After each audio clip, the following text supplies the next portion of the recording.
Buenos días compañeros y profesor. El día de hoy mi grupo y yo, Andrea Román, les vamos a presentar nuestro trabajo parcial. El tema que nosotros escogimos para exponer y analizar fue Vacuna Gate.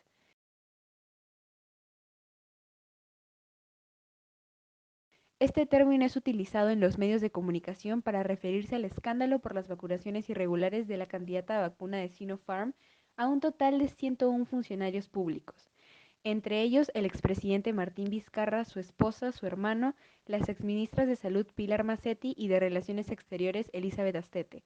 Después de que la Universidad Cayetano Heredia le hizo llegar al presidente de la comisión investigadora designada por el Ministerio de Salud una lista de 470 personas que recibieron la inoculación con este lote de candidatas a vacuna. De esas 470, 369 formaban parte de los equipos que han desarrollado el ensayo y 101 son los llamados relacionados, ya mencionados anteriormente. A continuación procederé a explicarles este problema desde una perspectiva ética. Se puede pensar que lo que hicieron estos funcionarios y el expresidente estuvo correcto, debido a que lo que hicieron fue velar por el bien suyo y de su familia. Sin embargo, como primer punto me gustaría citar a Singer en el capítulo 1 del libro Ética Práctica. Si vamos a aceptar que una persona vive de acuerdo con unos valores éticos, la justificación no puede ser cualquiera. Por ejemplo, no sería aceptable una justificación basada solamente en el interés propio. Como bien se menciona, no se puede defender una conducta basándose únicamente en los beneficios que ésta me proporciona personalmente. Debo dirigirme a una audiencia mayor. Esto adquiere aún mayor fuerza cuando se trata de personas que dirigen un gobierno y están en un puesto de poder, ya que su principal propósito debería ser velar por el bien del pueblo peruano, antes del suyo propio, y peor aún manteniéndolo a escondidas. De igual manera me gustaría citar a Sabater en el libro Ética para Amador, ya que nos dice que se le llama egoísta a quien solo piensa en sí mismo y no se preocupa por los demás. En este caso en concreto de Vacuna Gate, se puede observar una gran cantidad de egoísmo y avaricia por parte de los funcionarios.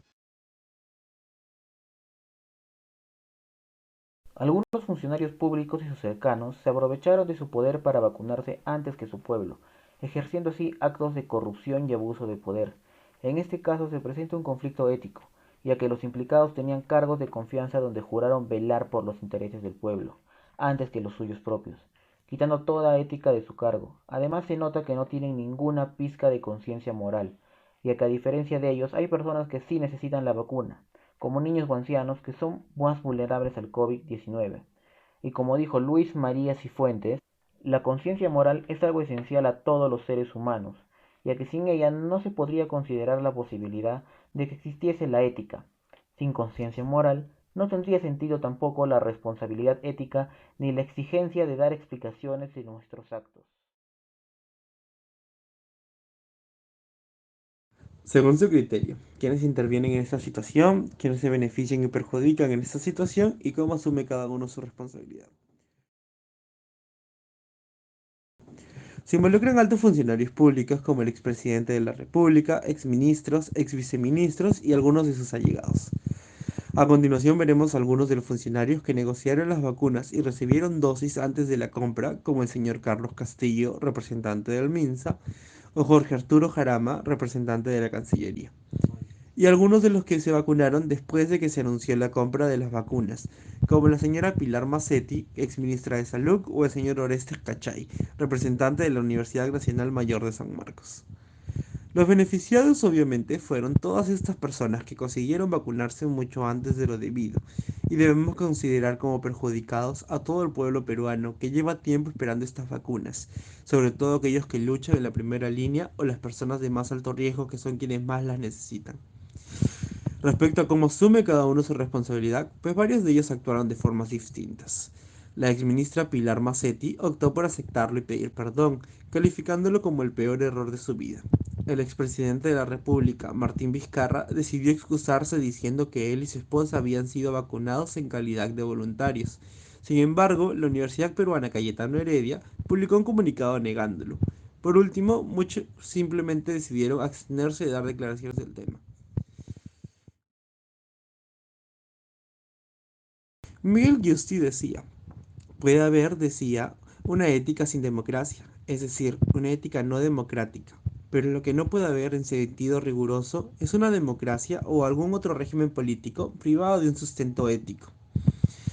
También podemos ver que la filósofa Adela Cortina en una entrevista dijo: ninguna sociedad puede funcionar si sus miembros no mantienen una actitud ética, así como ningún país puede salir de las crisis que se le presentan si las conductas antiéticas de sus ciudadanos y políticos proliferan con total impunidad.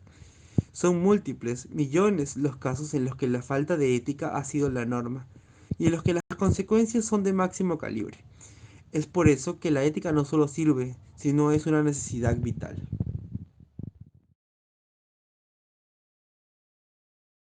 El punto 4 nos indica: escriban aquí una definición de ética vista en clase y en el material del curso.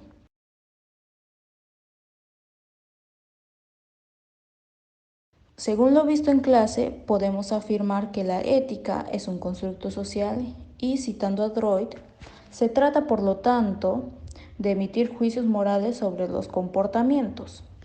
Sabiendo esto, podemos definir a la ética como la moralidad de las acciones humanas que se rigen según la sociedad y fecha establecida. Asimismo, definimos que es un acto valorativo que toda forma de vida humana desarrolla, ya que esto es algo que se aprende y se construye.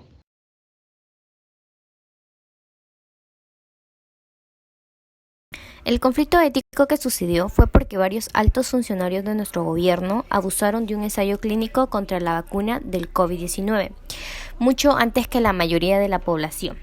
Ellos ocasionaron un conflicto ético de confianza donde decía que velarían primero por los intereses de la población antes que los de ellos propios. Esto demostró una acción mala de parte de ellos, quitando toda ética de cargo, ya que ellos no actuaron de manera honesta y ni mucho menos fueron leales a su pueblo. Y pues como dice la lectura de Roger Poldroin, en nuestras actuaciones no actuamos para nosotros mismos nada más. Nunca actuamos solo por nuestra cuenta. También decidimos indirectamente para los demás, para todo el mundo. Recordemos, antes de amar, antes incluso de ayudar, se trata de no perjudicar, de no hacer daño. No hacer a los otros lo que no nos gustaría que nos hiciesen, a ello llamamos la regla de oro. Y así podremos vivir mejor dentro de una sociedad. Expliquen de forma clara y concreta 2 decisiones que podrían asumir como equipo ante la problemática. Como equipo podríamos acusar constitucionalmente a los altos funcionarios, expresidente y exministras por infracción. Pueden ser sometidos a un procedimiento de juicio político que puede tener una eventual sanción. Si así lo considera el Congreso, podría inhabilitarlos hasta por 10 años por haber infringido algún artículo de la Constitución.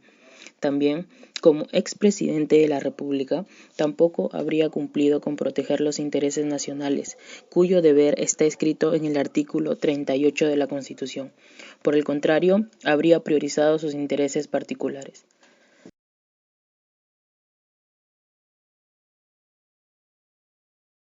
En el caso elegido, identifique los valores, principios y virtudes que están presentes o ausentes en la realidad problemática analizada.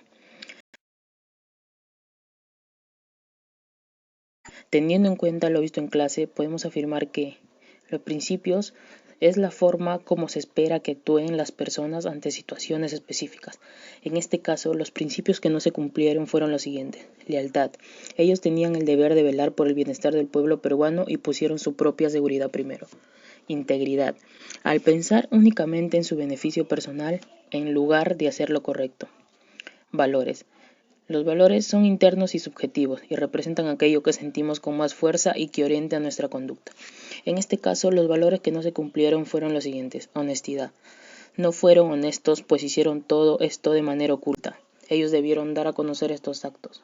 Responsabilidad. Ellos eran responsables de realizar la vacunación según los estándares establecidos. Virtudes. Son hábitos buenos que fueron adquiriendo las personas al repetir ciertos actos y se manifiestan en la vida diaria de la misma. En este caso, vemos que virtudes les faltaron a estas personas. Avaricia. Ellos desde su posición de poder quisieron tener aún más sin importarles cómo afectarían al resto. Cobardía. Al no querer asumir sus errores y por si fuera poco culpar a los demás de los mismos.